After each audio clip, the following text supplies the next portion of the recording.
아가씨, 미안하지만 조금만 조용히 통화해 줄래요? 뭐라고요? 내가 지금 통화하는 게 뭐가 문제예요? 전철에서 다들 하는 건데 내가 왜 조용히 해야 돼요? 기분 나쁘게 하시네. 이 할망구 진짜. 그날 전철 안은 유난히 조용했어요. 출근 시간은 이미 지나가고 객실은 드문드문 빈자리가 보일 만큼 한산했죠. 저는 창가 자리에 앉아 책 한 권을 펼치고 있었어요. 책장을 넘길 때마다 손끝이 조금 떨리긴 했지만 활자에 집중하는 게 제겐 늘 가장 큰 위안이었으니까요. 그런데 몇 정거장 뒤 한 젊은 여자가 들어왔습니다. 또각또각 굽 높은 구두 소리를 울리며 제 옆자리에 털썩 앉더니 휴대폰을 귀에 대고 곧장 소리를 높이더군요. 야, 나 지금 전철 탔어. 어제 말이야. 완전 짜증나 죽는 줄 알았잖아. 객실에 울려 퍼지는 웃음소리에 제 눈은 글자를 더 이상 쫓을 수가 없었죠. 주변 사람들 몇이 고개를 돌려 눈치를 주었지만 아무도 나서진 않았습니다. 결국 제가 조용히 말을 건넸습니다.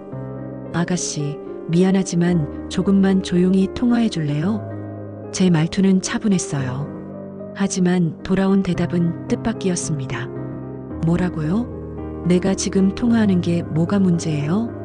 전철에서 다들 하는 건데 내가 왜 조용히 해야 돼요? 기분 나쁘게 하시네. 이 할망구 진짜. 순간 제 안에서 오랜 세월 눌러왔던 무언가가 꿈틀거렸습니다. 정중한 부탁을 모욕으로 되돌려받는 이 상황. 저를 할망구라 부르며 조롱하는 목소리 속에서 저는 아주 잠시 옛날의 눈빛을 되찾고 말았습니다. 국정원 요원으로 살던 시절 수많은 공작과 첩보 속에서 단련된 눈빛 말이지요. 그날 이후 그 아이의 인생은 조금 달라지게 됩니다. 제가 다시는 꺼내고 싶지 않았던 제 과거의 능력을 어쩔 수 없이 쓰게 되었거든요. 오늘도 창밖의 시간에 찾아와 주셔서 감사합니다. 구독과 좋아요, 그리고 함께 해주시는 마음이 저희에게 큰 힘이 됩니다. 그럼 오늘의 이야기 바로 시작하겠습니다. 전철 문이 닫히고 그 여자가 내려갔을 때 저는 손에 쥔 책을 다시 펼쳐 들었어요. 하지만 글자는 도무지 눈에 들어오지 않았습니다. 할망구 참 오랜만에 들어보는 소리였죠. 차라리 무시했다면 마음이 편했을까요? 아니요. 그날은 이상하게도 그 한마디가 제 속을 뒤집어 놓았습니다. 조용히 책을 덮은 채 창밖을 바라봤습니다. 스쳐가는 어두운 터널, 그 속에 비친 제 얼굴은 무표정했지만 속은 그렇지 않았습니다. 심장이 묘하게 빨리 뛰었어요. 그건 화 때문만은 아니었습니다. 마치 잊고 있던 또 다른 내가 문을 두드리는 것 같았죠. 저는 한때 국정원에 몸담았던 사람입니다. 남들이 알 리 없는 곳에서 남들이 짐작조차 못할 일을 수십 년간 해왔습니다. 그리고 은퇴한 지 10년 평범한 시민으로 살아왔습니다. 도서관을 다니고 시장에서 채소를 고르고 동네 아주머니들과 안부를 묻는 지극히 평범한 할머니로요. 그런데 말입니다. 그날 전철 안에 작은 사건 하나가 그 평범함을 흔들어 놓았습니다. 조용히 해달라는 말 한마디가 모욕으로 돌아왔을 때 저는 그 순간 알았습니다. 이 아이는 잘못 건드린 거라고요. 저는 전철이 멈추는 다음 역에서 내려섰습니다. 그 여자가 통화 중 흘린 단어들이 머릿속에서 자동으로 재생되고 있었어요. 야, 오늘 퇴근 늦을 것 같아. 팀장님이 또 뭐라고 해서. 집 앞 카페에서 보자. 아, 나 이대 쪽이야. 짧은 대화였지만 저한테는 충분했습니다. 직장, 위치, 습관, 정보는 언제나 흘러나오기 마련이지요. 모든 사람은 자신도 모르게 흔적을 남깁니다. 저는 그것을 모아 짜맞추는 훈련을 수십 년간 해온 사람이에요. 전철역 개찰구를 나서며 저는 핸드폰을 꺼냈습니다. 번호는 몰라도 패턴은 알 수 있죠. SNS, 메신저, 검색 기록, 위치 태그. 이건 혼자서 다 파헤칠 수도 있었지만 오랜만에 옛 인맥에게 연락해볼까 하는 생각이 들었습니다. 윤호야, 나야. 잘 지내지?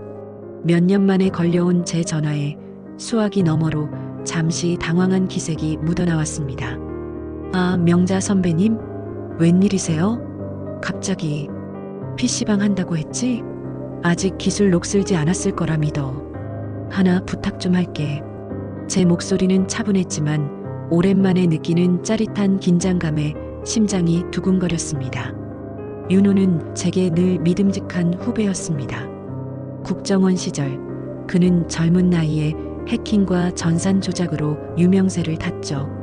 지금은 PC방 사장을 하고 있지만 그런 재능이 하루아침에 사라질 리 없었습니다. 선배님, 또 무슨 사건이세요? 사건은 아니야. 그냥 시끄럽게 굴던 애 좀 조사해주면 돼.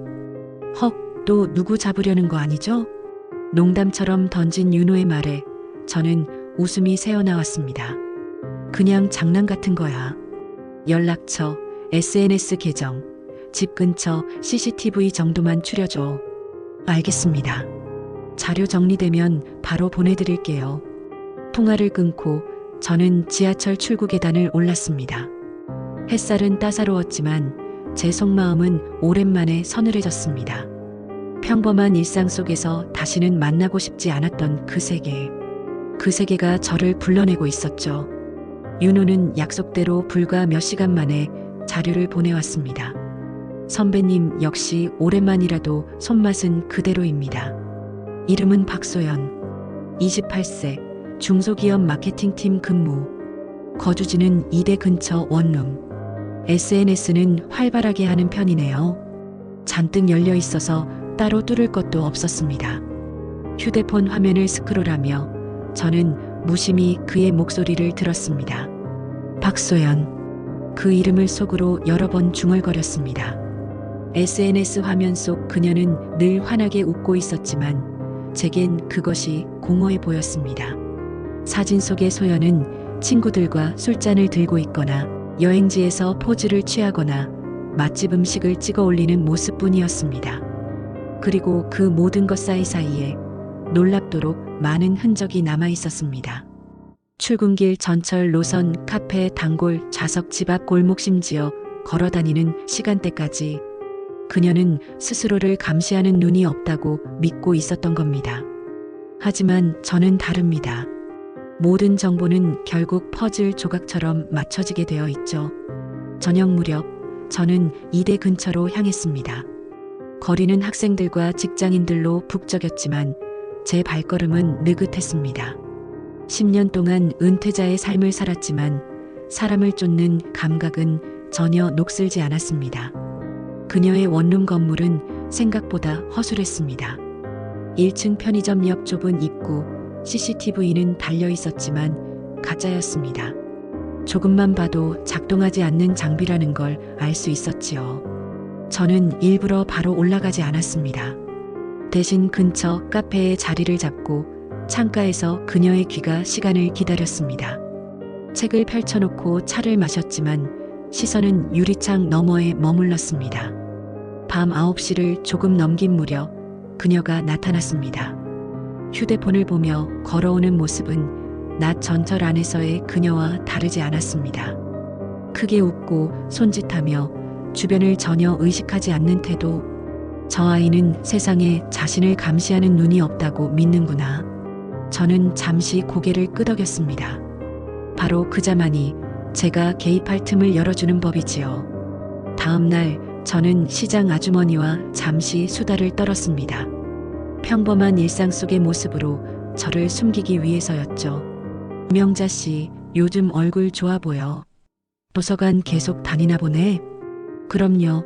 책이 제겐 가장 좋은 친구죠. 웃으며 대답했지만 머릿속은 이미 다른 계산을 하고 있었습니다. 윤호가 보내준 정보 중에는 그녀의 직장도 있었습니다. 마케팅 회사, 빌딩 7층. 저는 그 앞을 몇 차례 오가며 동선을 익혔습니다. 출근 시간, 퇴근 시간, 동료들과의 점심 장소, 사소한 습관들까지 그 모든 게 차곡차곡 머릿속에 쌓였습니다. 그리고 그날 저녁 저는 도서관에서 나와 다시 그녀의 동네를 찾았습니다. 작은 종이봉투를 하나 들고 있었죠. 겉으로 보기엔 흔한 택배 같았지만 안에는 빈 상자와 몇 장의 종이가 들어 있었습니다. 내용물은 중요하지 않았습니다. 중요한 건 발신인과 수신인, 그리고 그게 집 앞에 도착했다는 사실이었으니까요. 저는 건물 출입구에 놓인 택배 더미 사이에 그것을 슬쩍 끼워두었습니다. 받는 이 박소연, 보낸 이 알 수 없는 이름, 그리고 종이봉투 속엔 짧은 메모 한 장이 들어 있었습니다. 조용히 살았으면 좋았을 텐데. 집으로 돌아오는 길, 저는 혼잣말처럼 중얼거렸습니다. 이제 시작일 뿐이야. 제 속에서 오랜 세월 눌러왔던 현역의 감각이 되살아나고 있었습니다. 그리고 그 감각은 멈출 기미가 없었습니다. 다음 날 아침, 저는 조용히 도서관 창가에 앉아 책장을 넘기고 있었습니다. 하지만 눈은 활자에 머물지 않았습니다. 머릿속에는 전날 밤 원룸 현관 앞에 남겨두었던 작은 봉투가 떠올랐습니다. 그 종이 봉투를 집어든 박소연의 표정을 직접 보지는 못했지만 저는 충분히 상상할 수 있었습니다. 조용히 살았으면 좋았을 텐데. 메모 한 줄, 별것 아닌 문장이었을지 모릅니다. 하지만 불쑥 나타난 발신인을 알 수 없는 메시지가 사람 마음을 얼마나 흔드는지 저는 잘 알고 있었습니다. 특히 자기만의 공간, 자기 집 앞에서 발견된다면 그 불안은 몇 배로 커지는 법이지요. 저녁 무렵 저는 원룸 건물 맞은편 카페 창가에 앉았습니다. 커피잔을 들고 책을 펼쳤지만 시선은 창밖을 떠나지 않았습니다. 9시 반쯤 퇴근한 박소연이 나타났습니다. 하이힐 소리를 또각이며 걸어오는 모습은 여전히 당당해 보였지만 현관 앞에서 멈칫하는 순간 그녀의 어깨가 아주 잠시 움찔하는 걸 저는 놓치지 않았습니다. 곧장 봉투를 집어들고 안으로 들어가더군요. 몇 분 뒤 원룸 창가에 불이 켜졌습니다. 그리고 그림자가 분주히 움직이는 게 보였습니다. 창문 너머 희미한 실루엣이 손에 든 종이를 들여다보는 게 분명했습니다. 그 순간 제 입가에 저도 모르게 미소가 번졌습니다. 다음 날 저는 시장 아주머니에게 들은 말을 곱씹었습니다. 요즘 젊은 것들은 뭐가 그렇게 당당한지 모르겠어. 어른이 뭐라 하면 그냥 웃고 넘어가지. 꼭 따박따박 말대꾸를 하더라니까. 저는 웃으며 맞장구 쳤지만 속으론 생각했죠. 맞아, 그게 문제지. 웃고 넘기면 그만이었을 텐데. 점심을 대충 때운 뒤 저는 윤호에게 다시 연락했습니다. 윤호야, 그 아이 직장 프린터 접근할 수 있겠니? 프린터요? 거긴 내부망일 텐데. 내가 못할 리 없잖아. 수화기 너머에서 윤호가 킥킥 웃었습니다. 역시 선배님 아직도 무섭네요. 알겠습니다. 내일쯤 테스트해 볼게요. 저는 안도감과 동시에 오래된 긴장감을 느꼈습니다. 작은 장난 같아 보일 수 있지만 사실은 정교한 심리전이었습니다. 사람은 스스로를 괴롭히는 누군가가 있다는 사실만으로도 불안에 휩싸입니다. 그리고 그 불안은 결국 스스로의 삶을 무너뜨리는 힘이 되지요. 이틀 뒤 윤호가 다시 연락을 해왔습니다. 성공했습니다, 선배님. 팀 프린터에 외부 메시지 한 줄 정도 출력되게 설정했어요. 다른 애들이 몰라도 박소연 자리에서 인쇄하면 문서 맨 앞에 뜰 겁니다. 잘했어. 첫 문구는 내가 보고 있다로 해줘. 선배님 진짜 무섭네요. 무섭게 하는 게 목적이니까. 그날 오후 저는 직장 빌딩 근처 벤치에 앉아 있었습니다. 점심시간이 지나자 직원들이 하나둘 돌아오더군요. 잠시 후 7층 창문 근처에서 사람들이 웅성거리는 모습이 보였습니다. 윤호의 작업이 발동된 겁니다. 내가 보고 있다. 단 4글자 하지만 그 파장은 컸습니다. 퇴근 무렵 저는 일부러 빌딩 앞에서 기다렸습니다. 박소연이 회사 동료 2명과 함께 나왔습니다. 그녀의 표정은 웃음을 잃은 지 오래였고 손에는 휴대폰이 단단히 쥐어져 있었습니다. 친구들에게 뭐라 설명하는 듯 보였지만 친구들은 대수롭지 않게 웃어넘겼습니다. 그 무심함 속에서 소연의 고립은 시작되고 있었습니다. 그날 밤 저는 집에서 창밖 불빛을 바라보며 생각했습니다. 내일은 또 다른 수가 필요하겠지요. 놀이 같은 이 작업은 이제 겨우 시작일 뿐이니까요. 밤 11시를 조금 넘긴 시각, 저는 집 창가에 서 있었습니다. 손에 들린 책은 여전히 첫 장에서 멈춰 있었죠. 눈은 활자를 따라가지 않았습니다. 제 귀에는 들리지 않는, 그러나 분명 존재할 박소연의 심장 소리가 상상되었으니까요. 갑작스러운 봉투, 정체 모를 메모, 회사 프린터에서 뿜어져 나온 단 4글자. 아무 일도 아닌 듯 넘어가기에는 그 아이의 생활이 너무 규칙적이었습니다. 규칙적인 사람일수록 작은 변수가 큰 충격이 되기 마련이죠.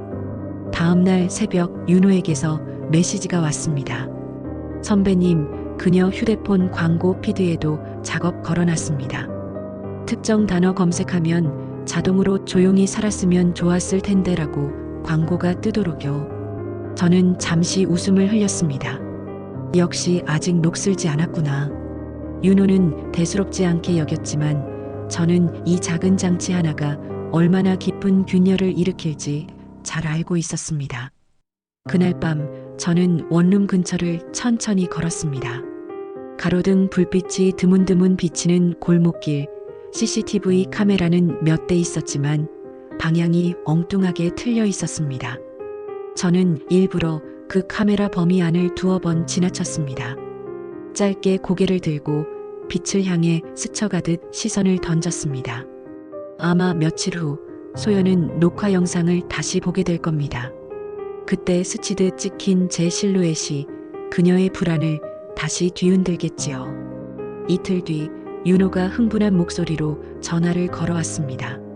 선배님, 진짜 대박이에요. 그 여자 검색하다가 광고 뜨는 거 보고 동료들한테 물어봤나 봐요. 근데 다른 사람들 화면엔 안 뜨니까 완전 혼자만 소름 돋은 거죠. 역시 예상대로구나. 근데 선배님, 너무 몰아붙이는 건 아니에요? 아직 어린데.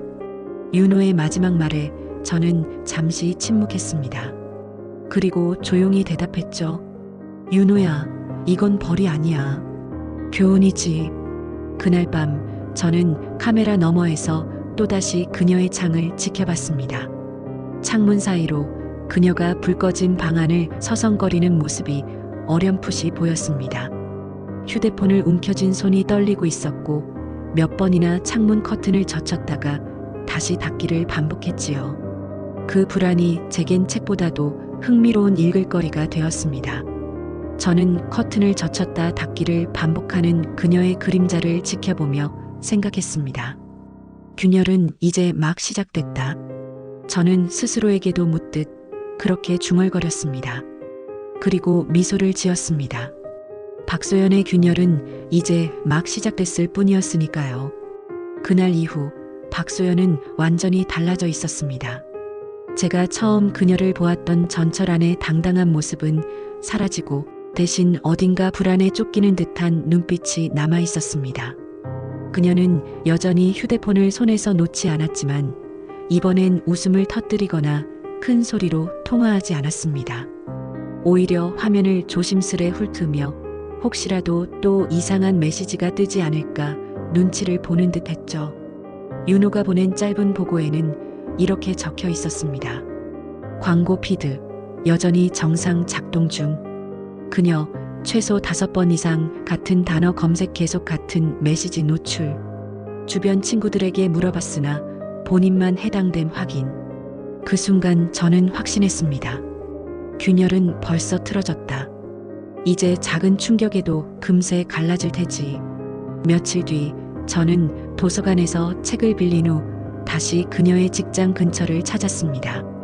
점심시간이 조금 지난 시각 회사 건물 앞에서 그녀와 동료 2명이 나오는 게 보였습니다.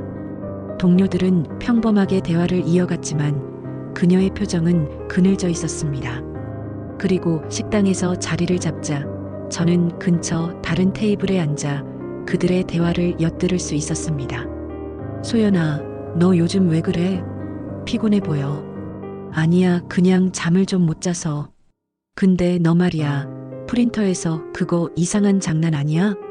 동료 중 한 명이 웃으며 농담처럼 말했지만 박소연의 얼굴은 순간 굳어졌습니다. 그녀는 억지로 웃음을 지어 보였지만 떨리는 손가락이 젓가락을 제대로 잡지 못했습니다. 저는 마음속으로 중얼거렸습니다. 그래, 바로 그거야. 작은 일 하나가 사람의 신뢰를 무너뜨리는 시작이지. 그날 저녁 저는 또다시 그녀의 원룸 앞에 섰습니다.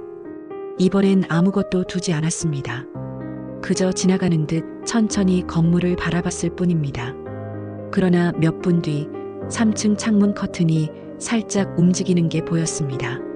분명 그녀가 제 존재를 감지한 겁니다. 제가 고개를 들어 잠시 그 창을 바라보자 커튼은 재빨리 닫혔습니다.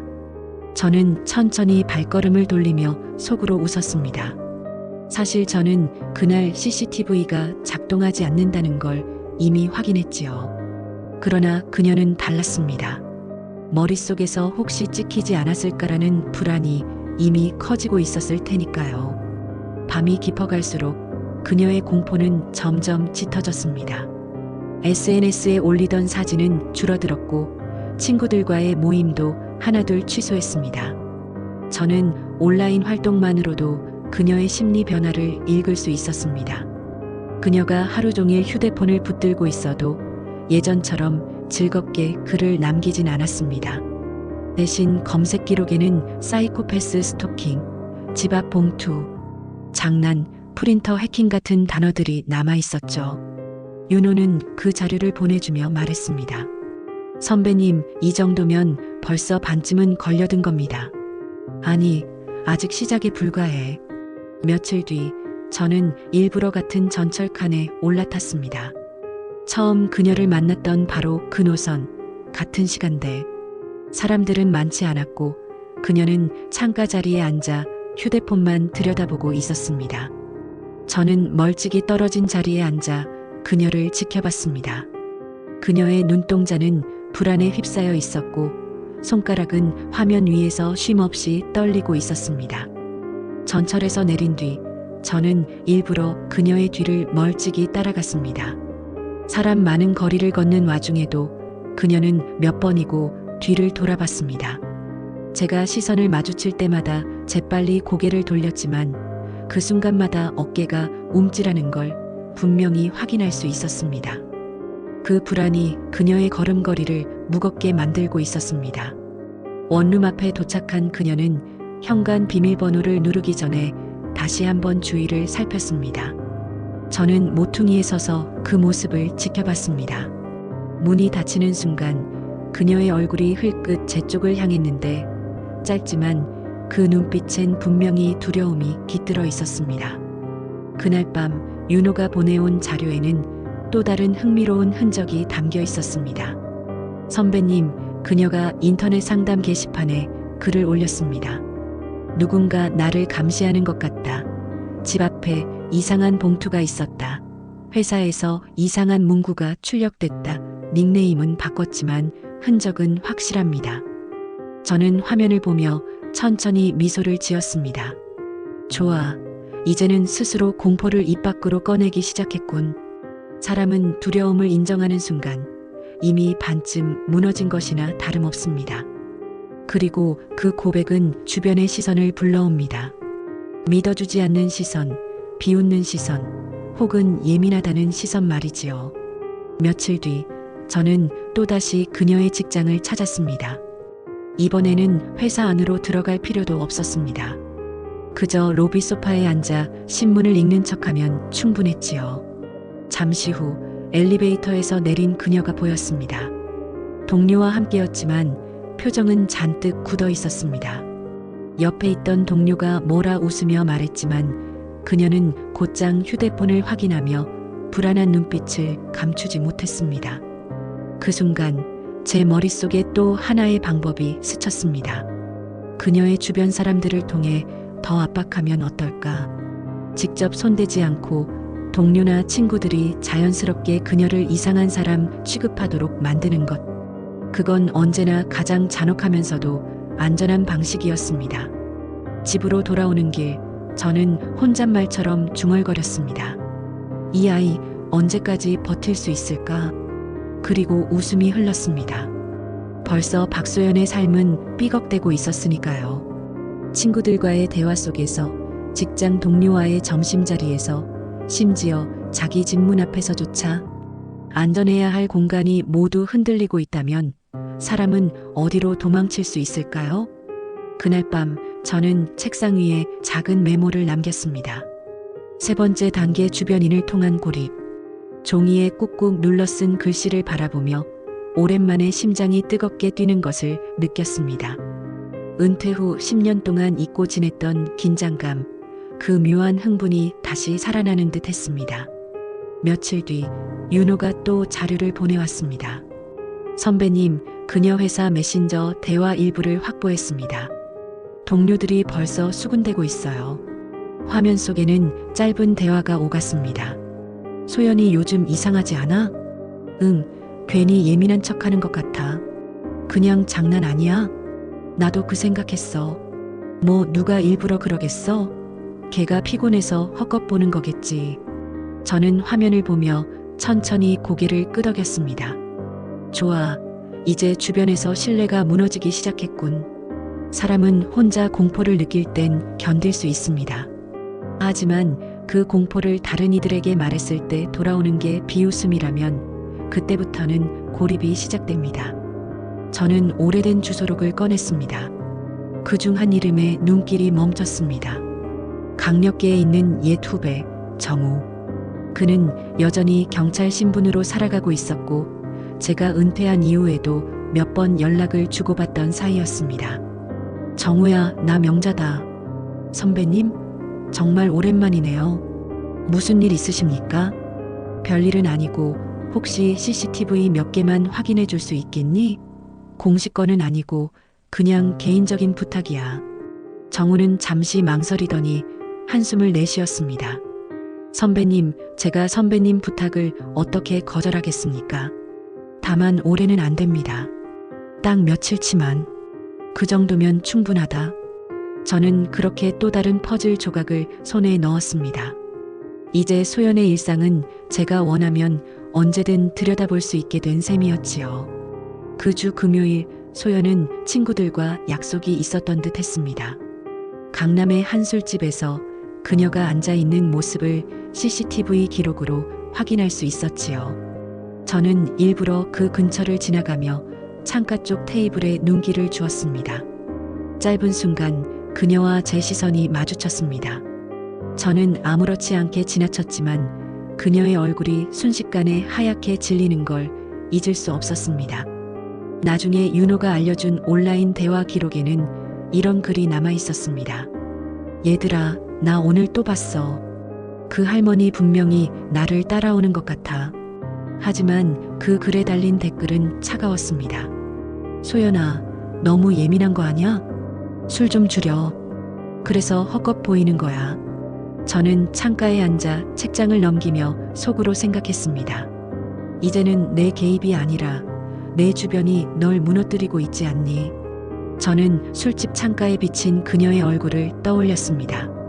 웃고 있는 친구들 사이에서 홀로 굳어버린 표정. 이미 고립은 시작되고 있었지요. 며칠 뒤 윤호가 흥분한 목소리로 보고를 전해왔습니다. 선배님, 박소연 그 여자 직장 메신저에 글을 올렸는데 다들 비웃고 있어요. 누군가 감시한다. 자기 집 앞에 봉투가 놓였다 같은 얘기를 했는데 다들 농담처럼 받아들이네요. 저는 짧게 대답했습니다. 좋아. 이제 시작일 뿐이다. 사람은 두려움을 말하는 순간 누군가의 반응을 기대합니다. 그런데 돌아오는 게 공감이 아니라 비웃음이라면 그만큼 고통스러운 건 없지요. 소연은 지금 바로 그 길 위에 서 있었습니다. 저는 이번엔 또 다른 옛 동료를 떠올렸습니다. 태권도 도장을 운영하는 제 또래 친구 선희. 현역 시절 함께 수많은 작전을 뛰었던 동기였습니다. 저는 도장을 찾아가 커피 한 잔을 청했습니다. 명자야, 갑자기 웬일이야? 내가 이렇게 불쑥 나타나긴 참 오랜만이네. 선희야, 부탁이 하나 있어. 직접 손 뗄 일은 아니고 그냥 사람 하나 잠깐만 지켜봐주면 돼. 사람? 응. 내가 손 뗄 순 없으니 내 눈으로만 확인해줘. 선희는 오래된 동료답게 이유를 묻지 않았습니다. 그저 짧게 웃더니 고개를 끄덕였죠. 알았어. 언제, 어디서? 며칠 뒤 소연은 친구와 함께 카페에 앉아 있었습니다. 저는 조금 떨어진 자리에서 책을 펼쳤고 선희는 반대편에서 신문을 읽는 척하며 지켜보고 있었지요. 소연이 대화를 이어가려 했지만 친구의 시선은 점점 식어갔습니다. 친구는 결국 핑계를 대고 먼저 일어났고 소연은 홀로 남겨졌습니다. 그때 선희가 제 쪽으로 짧게 눈짓을 했습니다. 표정이 완전히 무너졌어. 저는 고개를 끄덕였습니다. 그래, 이제 고립은 더 깊어질 거야. 밤이 되어 윤호가 다시 메시지를 보냈습니다. 선배님, 그녀 집 근처 CCTV 영상 확인했습니다. 일주일에 3번 이상 같은 골목에서 같은 사람이 스쳐 지나가요. 아마 선배님일 겁니다. 저는 피식 웃었습니다. 그래, 일부러 남겨둔 흔적이니까. 소연은 분명 이 영상을 볼 겁니다. 그리고 내가 상상한 게 아니었다는 확신을 얻게 되겠지요. 그 확신은 안도감이 아니라 공포를 더 짙게 만들 뿐입니다. 저는 책상 위 수첩에 다음 단계를 적어 내려갔습니다. 다음 작전 신용카드 오류와 전자기기 이상 현상. 사람이 의지하는 일상의 작은 장치들이 하나둘 흔들리면 삶의 기반은 더 빨리 무너집니다. 불을 켜도 깜빡거리고 결제를 해도 오류가 뜨고 컴퓨터가 멋대로 꺼진다면 누구라도 자신이 조종당하고 있다고 느끼게 마련이지요. 저는 펜을 내려놓으며 속으로 중얼거렸습니다. 이 아이 아직 모를 거다. 내가 어디까지 준비해 두었는지를. 며칠 뒤 윤호가 준비해둔 프로그램이 작동하기 시작했습니다. 선배님, 그녀 카드 사용 내역에 오류가 나도록 설정했습니다. 실제 돈이 빠져나가진 않지만 결제 시도 때마다 거절됨이 뜰 겁니다. 은행 앱에서도 일시적 오류 메시지가 반복될 거고요. 좋아. 그 정도만으로도 충분하다. 사람은 돈과 관련된 작은 오류에도 큰 불안을 느낍니다.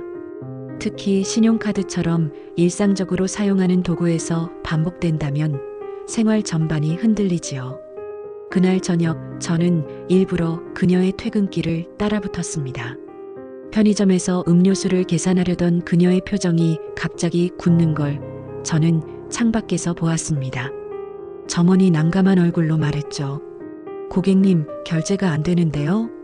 다시 한번 해주세요. 카드를 몇 번이나 긁었지만 화면에는 같은 메시지가 떴습니다. 거절됨.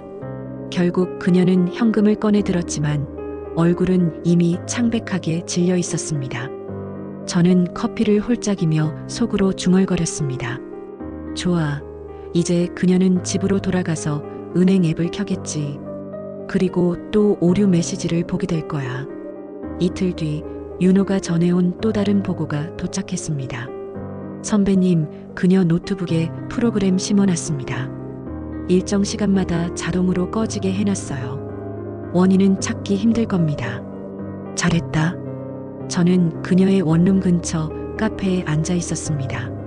창밖으로 창문을 열어젖힌 그녀의 모습이 보였습니다.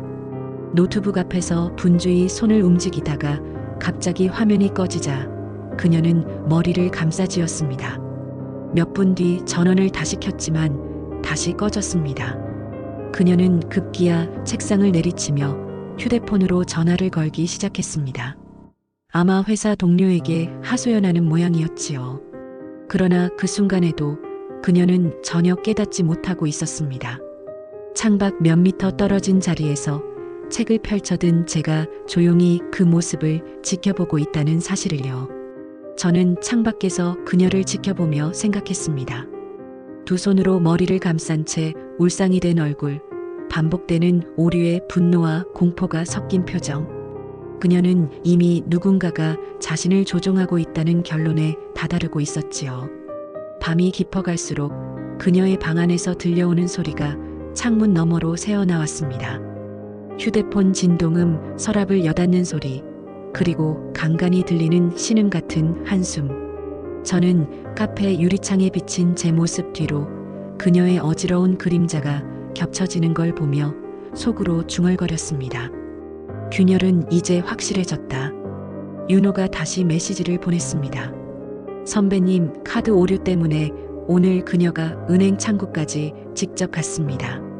그런데 시스템상 아무 문제 없다고 하니까 완전히 더 혼란스러워 하더군요. 저는 짧게 웃음을 흘렸습니다. 좋아. 이제는 자기 정신을 의심하게 될 거야. 그날 저녁 저는 일부러 같은 전철에 몸을 실었습니다. 얼마 지나지 않아 몇 칸 떨어진 곳에서 그녀가 앉아 있는 게 보였습니다. 예전처럼 시끄럽게 통화하지는 않았습니다. 대신 두 손으로 휴대폰을 꼭 쥔 채 주변을 불안하게 살피고 있었습니다. 전철이 흔들릴 때마다 그녀는 몸을 움찔하며 창밖을 훔쳐보았죠. 저는 멀리서 그 모습을 지켜보다가 일부러 같은 역에서 내려 따라갔습니다. 그리고 인파 속에 섞여 사라졌습니다. 그녀가 두리번거리는 뒷모습을 보며 제 입가에 미소가 번졌습니다. 며칠 뒤 윤호의 기술이 또 작동했습니다.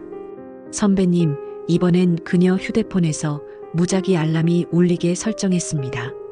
새벽 3시, 새벽 4시 불규칙하게 울릴 거예요. 저는 고개를 끄덕였습니다. 좋아. 수면마저 빼앗아야지.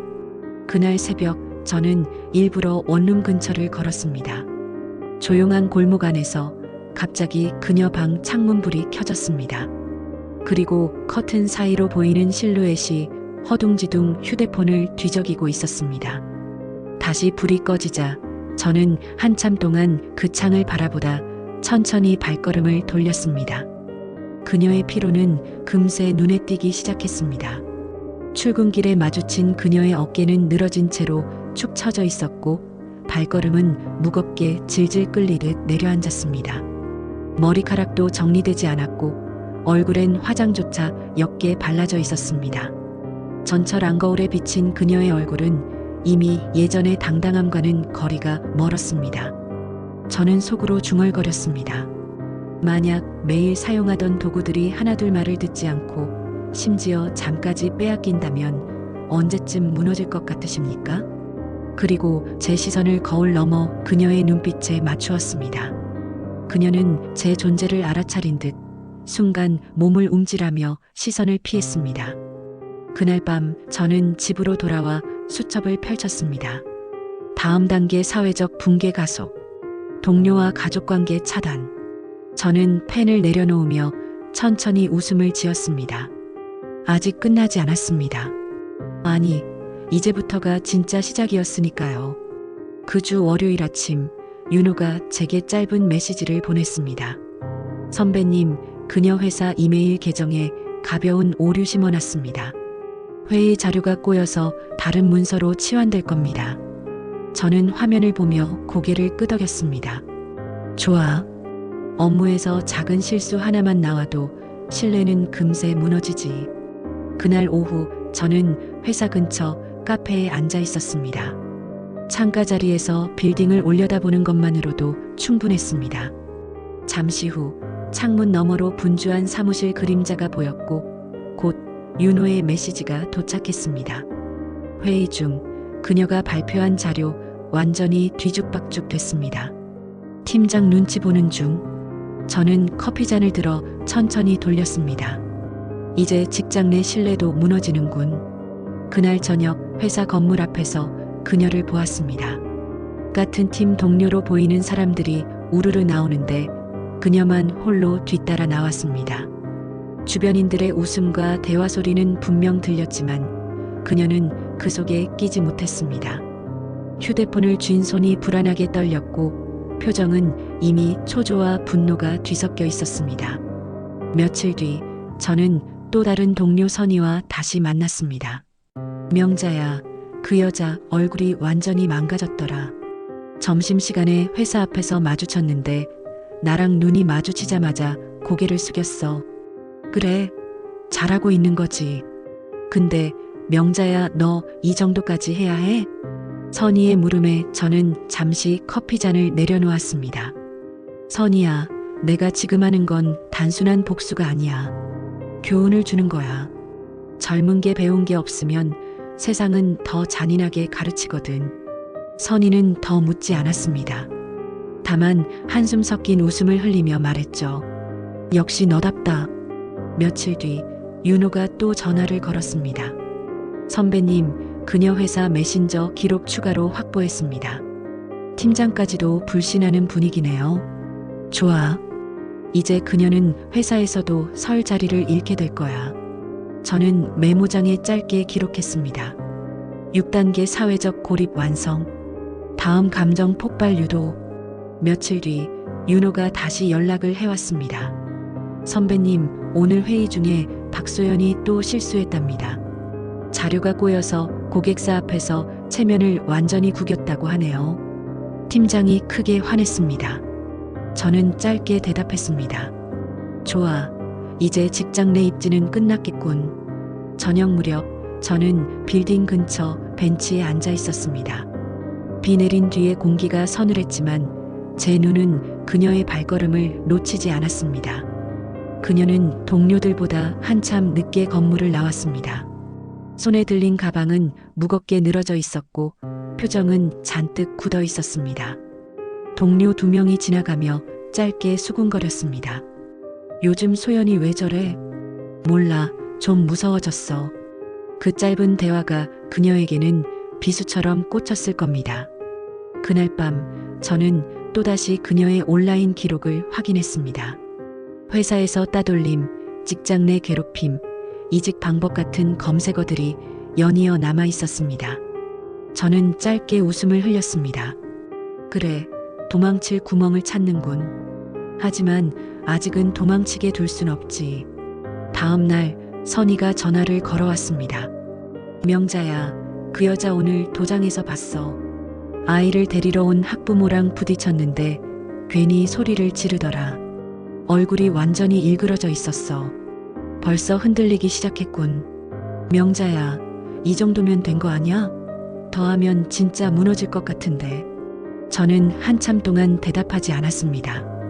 그리고 차분하게 말했죠. 아직 아니야. 아이는 스스로의 분노를 끝까지 터뜨려야만 교훈을 얻어. 며칠 뒤 윤호가 마지막 보고를 전해왔습니다. 선배님, 그녀 직장 메신저에서 오늘 대화 결국 팀장이 공식적으로 태도 문제라고 언급했어요. 사실상 경고 수준입니다. 저는 메모장에 굵은 글씨로 적었습니다. 7단계 감정 폭발 유도. 곧 시작. 저는 펜을 내려놓으며 천천히 숨을 내쉬었습니다. 지금까지는 단순한 균열을 만드는 작업이었습니다.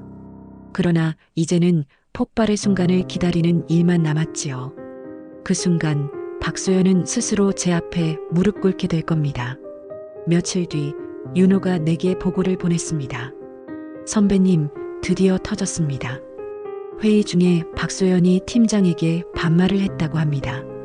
자료가 또 꼬였는데 팀장이 집중 좀 해라라고 하자 그 자리에서 제가 뭘 그렇게 잘못했습니까? 하고 소리를 질렀답니다. 저는 짧게 대답했습니다. 좋아. 이제 불씨가 튀었구나. 사람은 압박을 오래 버틸 수 없습니다. 카드, 기기, 동료의 불신, 팀장의 경고까지 그 모든 게 켜켜이 쌓이다 보면 결국 언젠가는 터집니다. 저는 그 순간을 기다려왔습니다. 저녁 무렵 회사 건물 앞에서 그녀의 모습을 다시 보았습니다. 손에 들린 가방은 바닥에 질질 끌릴 듯 무거웠고 표정은 일그러져 있었습니다. 휴대폰을 귀에 대고 소리를 지르듯 말했습니다. 내가 미쳤다고? 내가 잘못했다고? 다들 날 무시해서 그래. 주변을 지나던 사람들의 시선이 순간 그녀에게 쏠렸습니다. 그러나 곧 모두가 고개를 돌리고 지나쳤습니다. 그 무심함 속에서 그녀의 외침은 더 쓸쓸해 보였습니다. 저는 멀찍이 떨어져 그 장면을 지켜보았습니다. 그래, 이제는 내가 더 기름을 부어줄 차례지. 다음 날 윤호가 다시 연락을 했습니다. 선배님 요청하신 대로 그녀의 개인 이메일로 메시지를 보냈습니다. 발신인을 알 수 없는 계정으로. 문구는 뭐라고 했지? 너의 분노는 이미 예상된 거다. 우리는 내가 무너지는 걸 보고 있다. 이렇게 보냈습니다. 저는 만족스레 고개를 끄덕였습니다. 좋아. 분노가 죄책감으로 바뀌게 될 거다. 그날 밤 저는 원룸 근처 골목을 일부러 서성이며 그녀가 창밖을 내다보는 순간을 기다렸습니다. 그리고 마침내 커튼이 살짝 열렸습니다. 그녀의 창백한 얼굴이 어둠 속에 잠깐 드러났다가 곧 다시 닫혔습니다. 그 순간 제 가슴 깊은 곳에서 묘한 전율이 일었습니다. 다음 날 아침 윤호에게서 다시 연락이 왔습니다. 선배님, 어제 그 이메일 보고 그녀가 회사 사람들에게 난리를 쳤답니다. 내 메일 해킹한 사람 누구냐, 누가 날 따라다니냐 하고 큰 소리 쳤다네요. 근데 동료들이 다들 황당해 했습니다. 이제 완전히 문제아 취급이에요. 저는 짧게 웃었습니다. 좋아. 분노는 이미 폭발했고 이제는 고립만 남았지. 점심시간 저는 일부러 회사 근처에 앉아 있었습니다. 동료들과 함께 나온 박소연의 모습은 예전과 달랐습니다. 누구도 그녀 옆에 서려 하지 않았고 그녀는 혼자서 휴대폰을 쥐고 있었습니다. 잠시 후 그녀가 친구에게 전화를 걸어 목소리를 높였습니다.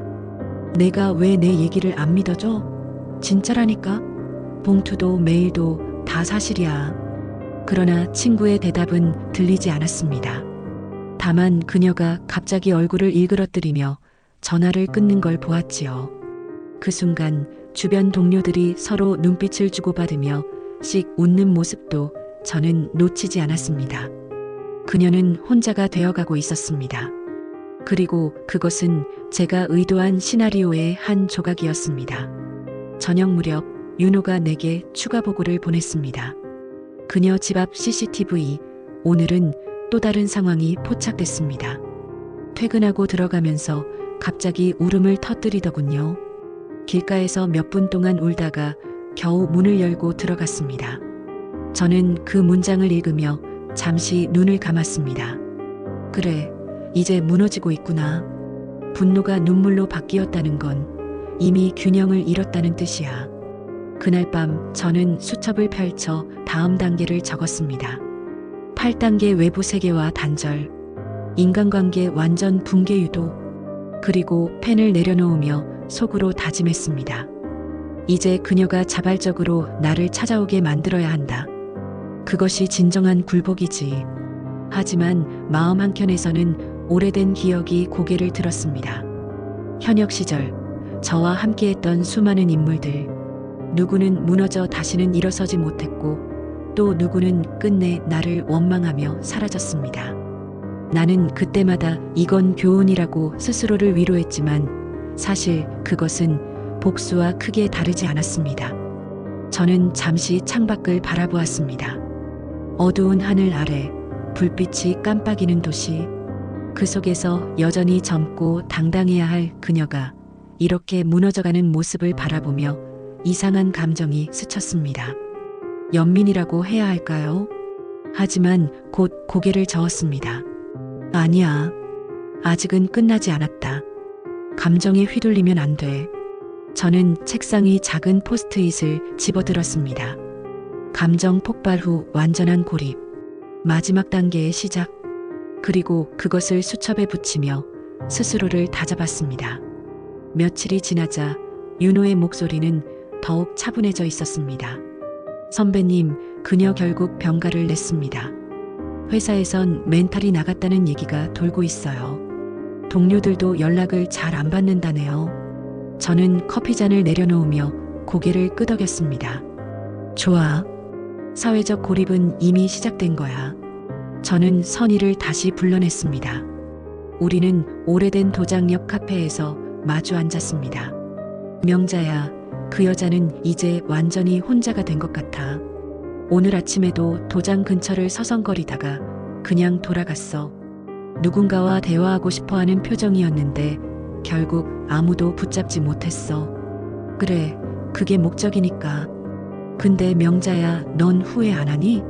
내가 하는 게 너무 가혹하다고는 생각 안 해? 저는 잠시 침묵했습니다.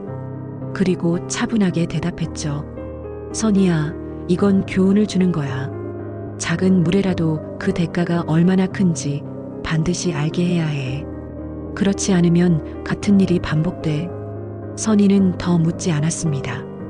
그녀의 눈빛엔 이해와 걱정이 동시에 섞여 있었지만 저는 그 시선을 모른 척했습니다. 그날 저녁 저는 윤호가 보내준 자료를 확인했습니다. 선배님, 그녀가 친구들에게 보낸 메시지를 확보했습니다. 너희는 왜 날 믿어주지 않아? 내가 거짓말하는 거 아니잖아. 제발 한 번만 와서 확인해줘. 그런데 친구들은 대부분 답장을 안 했습니다. 한 명은 짧게 너 진짜 이상해졌다고만 보냈네요. 저는 화면을 바라보며 속으로 중얼거렸습니다. 그래, 이제 마지막 줄까지 끊어지고 있구나. 사람이 외부와 단절된다는 건 곧 자기 자신과 싸우게 된다는 뜻입니다. 그리고 그 싸움에서 이길 수 있는 사람은 많지 않습니다. 며칠 뒤 그녀의 원룸 근처에 들렀습니다. 창문 커튼은 굳게 닫혀 있었고 불빛은 거의 켜지지 않았습니다. 우편함에는 며칠째 꺼내지 않은 전단지와 고지서가 쌓여 있었죠. 그녀는 이제 세상과 스스로를 차단하고 있었습니다. 그 모습을 보며 저는 마음속으로 씁쓸한 웃음을 흘렸습니다. 며칠 뒤 윤호가 차분한 목소리로 전화를 걸어왔습니다. 선배님, 그녀 거의 모든 온라인 계정을 닫았습니다. SNS도 비공개로 전환했고 카톡 상태 메시지는 연락하지 마세요로 바뀌었어요. 저는 짧게 대답했습니다. 좋아. 드디어 스스로 문을 닫는군. 사람이 스스로 세상과의 문을 닫을 때 그건 이미 절망의 신호입니다. 남들이 고립시킨 게 아니라 본인이 외부와 단절하기를 선택한 순간 그 끝에는 오직 무너짐만 남아 있습니다. 저는 원룸 근처를 서성이다가 일부러 우편함을 열어보았습니다. 쌓인 고지서와 광고 전단, 미처 수거하지 못한 소포 하나. 그녀가 며칠째 외출조차 하지 않았다는 증거였습니다. 3층 창문은 여전히 굳게 닫혀 있었고 불빛은 켜졌다 꺼지기를 반복했을 뿐이었습니다. 그 불빛을 바라보며 저는 속으로 생각했습니다. 이제는 작은 신호 하나만 주어도 스스로 나를 찾게 될 거야. 그날 밤 저는 오래된 수첩을 꺼내 들었습니다. 최종 단계 사과 유도. 대상이 스스로 찾아오게 만들 것. 오랫동안 수많은 작전에서 보았던 패턴. 사람은 극한의 고립 속에서 결국 용서를 빌고 무릎 꿇게 됩니다. 그리고 그것이야말로 진정한 승리였지요. 다음 날 선희가 전화를 걸어왔습니다. 명자야, 그 여자 오늘 아침에 도장 앞을 서성이다가 결국 울면서 돌아갔어. 누군가에게 말을 걸고 싶어 죽겠는데 아무도 들어주지 않는 얼굴이었어. 저는 한참 동안 대답하지 않았습니다. 그리고 차분히 말했죠. 좋아. 이제 때가 왔어. 명자야, 정말 괜찮은 거야? 선이야, 내가 지금 하는 건 괜찮고 말고의 문제가 아니야. 끝을 보는 문제야. 그날 저녁 윤호가 마지막으로 자료를 보냈습니다. 선배님, 그녀가 온라인 상담 게시판에 글을 하나 남겼습니다. 누군가 용서해달라고 말하면 그때 끝이 날까요? 라는 글이었습니다. 저는 화면을 바라보다가 천천히 숨을 내쉬었습니다. 드디어 스스로 답을 찾기 시작한 겁니다. 제 손가락은 수첩의 마지막 페이지 위에서 멈췄습니다. 이제 그녀의 사과를 받는다. 그날 아침 윤호의 목소리가 다급했습니다. 선배님, 드디어 움직임이 보입니다.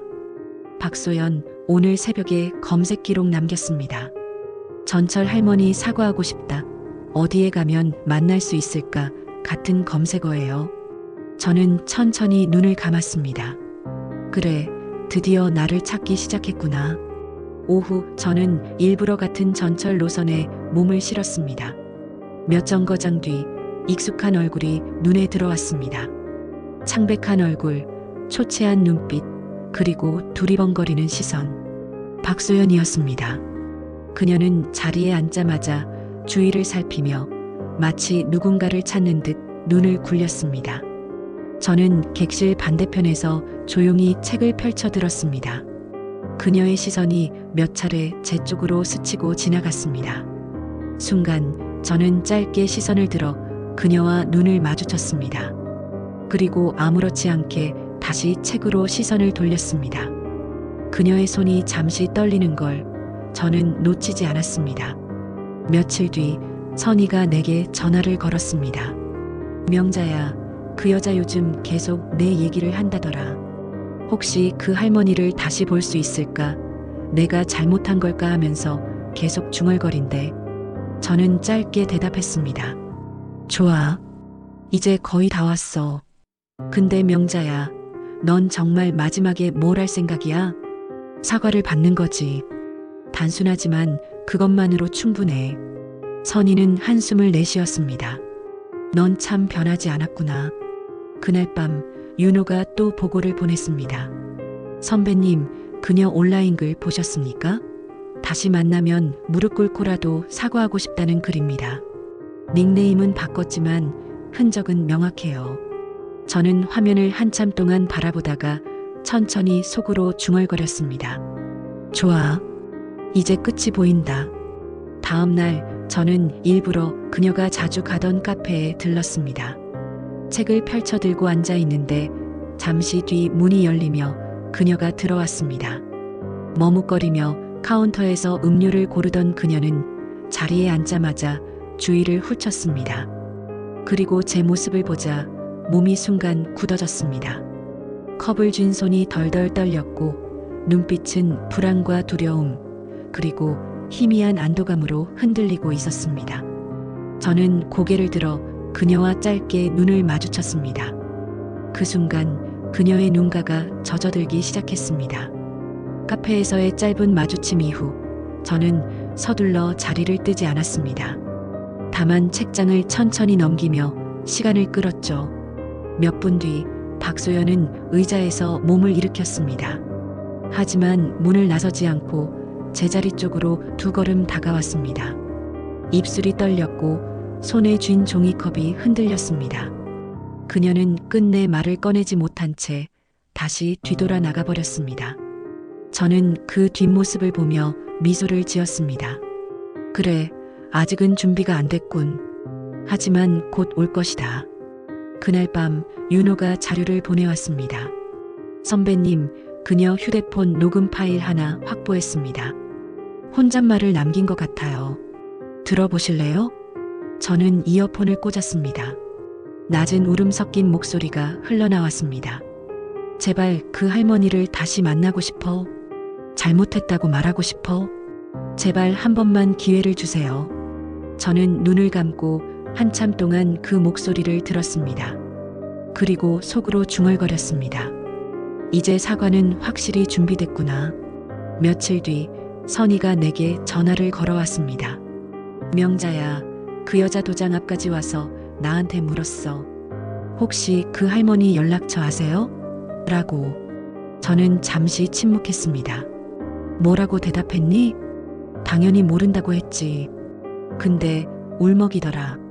진짜 간절해 보였어. 저는 짧게 고개를 끄덕였습니다. 좋아. 마지막 퍼즐이 맞춰지고 있어. 그날 저녁 저는 수첩을 펼쳐 마지막 장에 한 줄을 적었습니다. 10단계 사과의 장면. 대상이 자발적으로 찾아오게 할 것. 수많은 작전 속에서 배운 가장 확실한 결말.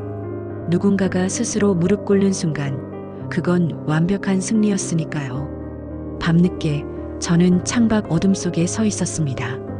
멀리서 박소연의 원룸 불빛이 켜졌다 꺼졌다를 반복했습니다.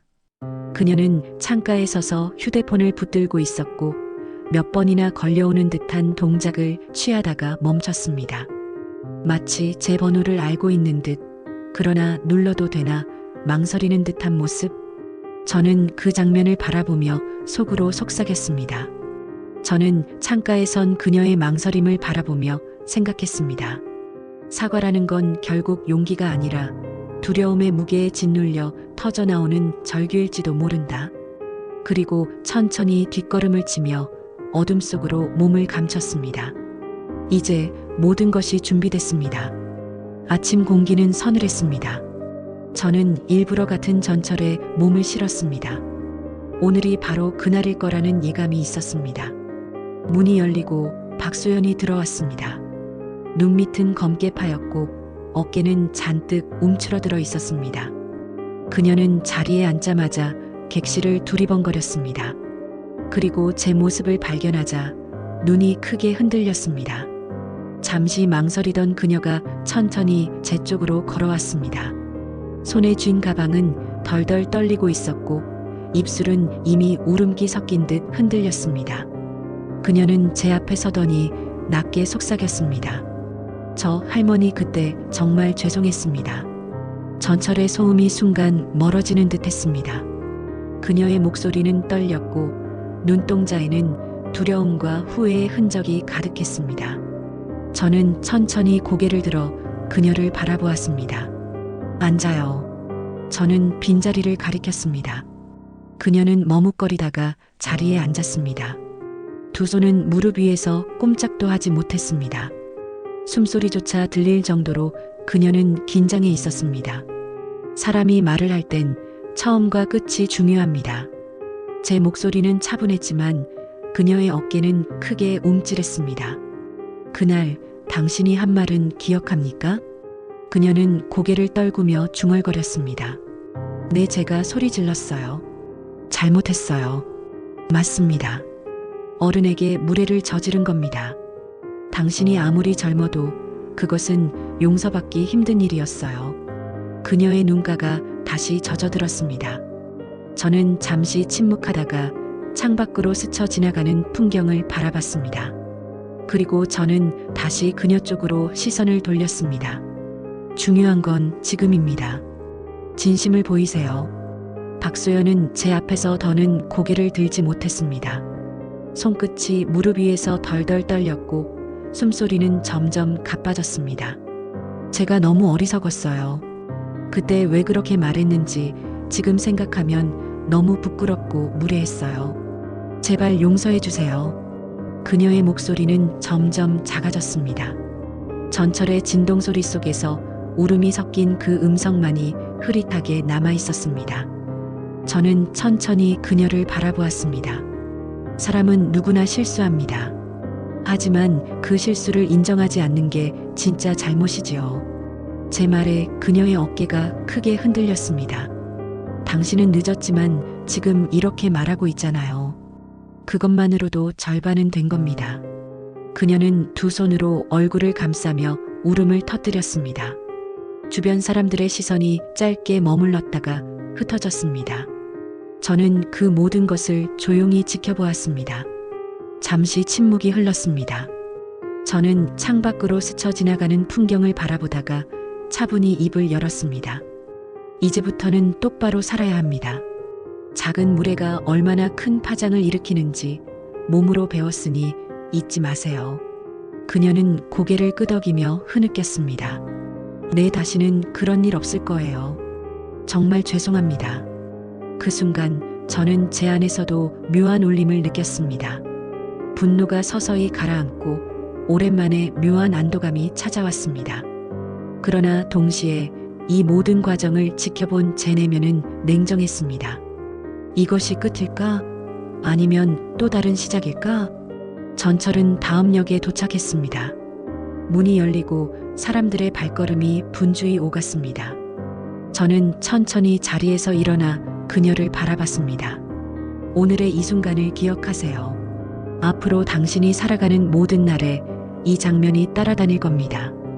그녀는 눈물을 닦으며 고개를 끄덕였습니다. 저는 발걸음을 옮겼습니다. 뒤돌아보지 않았습니다. 그녀의 흐느낌이 점점 멀어지고 대신 도시의 소음이 귀에 스며들었습니다. 전철역을 빠져나와 계단을 오를 때 발걸음이 무겁게 느껴졌습니다. 분명히 원하던 순간이었는데 제 마음속엔 묘한 공허함이 자리 잡고 있었습니다. 이게 끝일까? 정말 끝이라고 할 수 있을까? 10수년 전 현역 시절에도 수많은 사과를 받아왔습니다. 적국 요원, 배신한 동료, 혹은 작전 중에 발각돼 울며 살려달라던 이들. 그들의 사과는 언제나 늦었고 언제나 진심이었으며 동시에 나를 조금도 위로하지 못했습니다. 오늘의 박소연도 마찬가지였습니다. 저녁 무렵 집으로 돌아오니 선희가 먼저 연락을 해왔습니다. 명자야, 들었어. 결국 그 여자가 내 앞에서 사과했다며? 그래. 울면서 말했지. 그럼 이제 끝난 거 아니야? 더는 괴롭히지 않아도 되는 거잖아. 저는 대답하지 않았습니다. 한참 동안 침묵하다가 겨우 입을 열었습니다. 끝났다고 말은 할 수 있지. 하지만 내 마음속에서 끝난 건 아닐지도 몰라. 선희는 한숨을 쉬었습니다. 넌 참 늘 그렇게 복잡해. 단순히 용서하면 안 되니? 저는 잠시 웃음 섞인 소리를 냈습니다. 용서라는 게 그렇게 간단한 거라면 세상에 갈등이 남아있겠어? 그날 밤 윤호가 보내온 메시지를 확인했습니다. 선배님, 그녀 오늘 하루 종일 연락 두절이었습니다. 회사에도 병가 통보했고 친구들도 다 연락 안 받는다네요. 아마 방에 틀어박혀 있겠죠. 저는 짧게 답했습니다. 좋아. 이제 내 역할은 끝났으니까. 하지만 휴대폰을 내려놓는 순간 마음속에서 알 수 없는 떨림이 밀려왔습니다. 승리의 뿌듯함일까? 아니면 설명할 수 없는 허무감일까? 나는 스스로에게 물었습니다. 정말 내가 원한 게 이것뿐이었나? 창가에 서서 어두운 거리를 내려다봤습니다. 가로등 불빛 아래 사람들이 삼삼오오 웃으며 걸어가고 있었습니다. 그 평범한 풍경 속에서 오늘의 박소연의 얼굴이 겹쳐졌습니다. 눈물을 흘리며 죄송합니다를 외치던 그 표정이 자꾸만 떠올랐습니다. 밤이 깊어질수록 방 안의 정적은 더 무거워졌습니다. 책상 위에는 펜과 수첩이 놓여 있었지만 한 장도 채워지지 않은 채 그대로였습니다. 오늘 그녀의 울먹이던 얼굴이 떠오를 때마다 내 손은 펜을 잡지 못했습니다. 정말 이게 끝일까? 스스로에게 던진 질문은 답을 갖고 있지 않았습니다. 사과를 받았지만 마음속엔 허전함이 남아 있었습니다. 잠시 뒤 휴대폰 화면이 켜졌습니다. 선희에게서 메시지가 와 있었습니다. 명자야, 오늘은 그냥 편히 자. 내가 옳은 걸 했든 너무 멀리 간 걸 했든 이제는 너 자신을 위해 멈춰도 돼. 저는 화면을 오래 바라보다가 휴대폰을 엎었습니다. 멈춘다, 그게 정말 가능할까? 새벽이 되어 창문을 열었습니다. 차가운 바람이 밀려 들어왔습니다. 거리에는 아직도 술집에서 나온 젊은이들의 웃음소리가 퍼져 있었습니다. 그 소리를 들으며 나는 오랫동안 잊고 있던 옛 작전의 기억을 떠올렸습니다.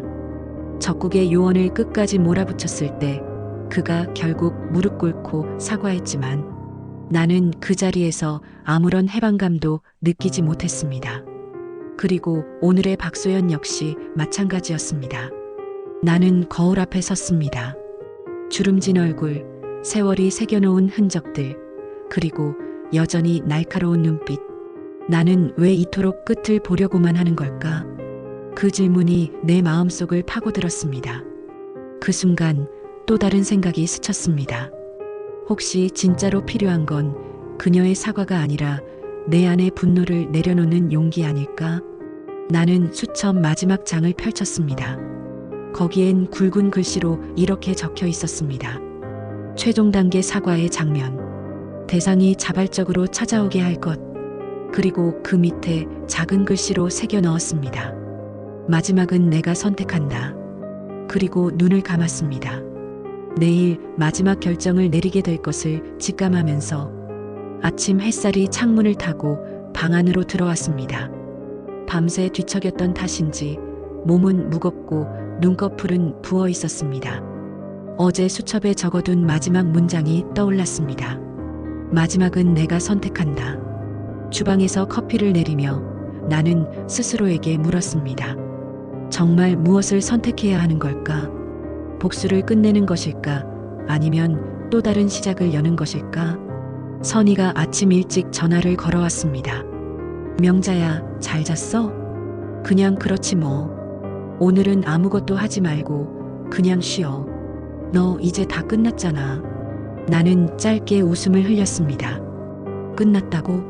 글쎄, 끝이라는 게 뭘까?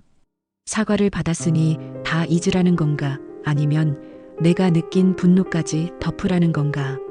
선희는 잠시 말이 없더니 조용히 대답했습니다. 넌 늘 이렇게 복잡하게 생각해.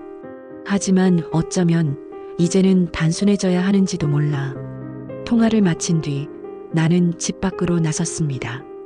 오랜만에 동네 시장을 걸었습니다. 사람들은 평범한 일상에 바쁘게 움직이고 있었습니다. 채소를 고르는 손길, 아이 손을 잡고 걷는 부모, 웃으며 인사 나누는 상인들. 그 모든 평범함이 내 마음을 묘하게 흔들었습니다. 문득 이런 생각이 스쳤습니다. 나는 왜 평범함을 멀리하며 살아왔을까? 왜 늘 극단과 결단 속에서만 의미를 찾으려 했을까? 그 순간 휴대폰에 윤호의 메시지가 도착했습니다. 선배님, 그녀 소식입니다. 오늘 오전 교회에 다녀왔다네요. 조용히 앉아서 한참 동안 기도만 하다 나왔답니다. 나는 화면을 바라보며 깊은 숨을 내쉬었습니다. 그래, 그녀는 자기 방식대로 답을 찾고 있구나. 나는 어떤 답을 찾아야 할까? 나는 시장 끝에 있는 벤치에 앉았습니다. 손에 들린 종이컵 커피는 금세 식어갔습니다. 멀리서 웃음소리가 들려왔지만 내 귀에는 공허하게 메아리칠 뿐이었습니다. 벤치에 앉아있던 나는 오래도록 사람들의 발걸음을 바라보았습니다. 누군가는 장바구니를 들고 누군가는 손을 흔들며 인사를 건네고 있었습니다. 그 평범한 모습이 내겐 낯설고도 따뜻하게 다가왔습니다. 나는 왜 그토록 치열하게 살아왔을까?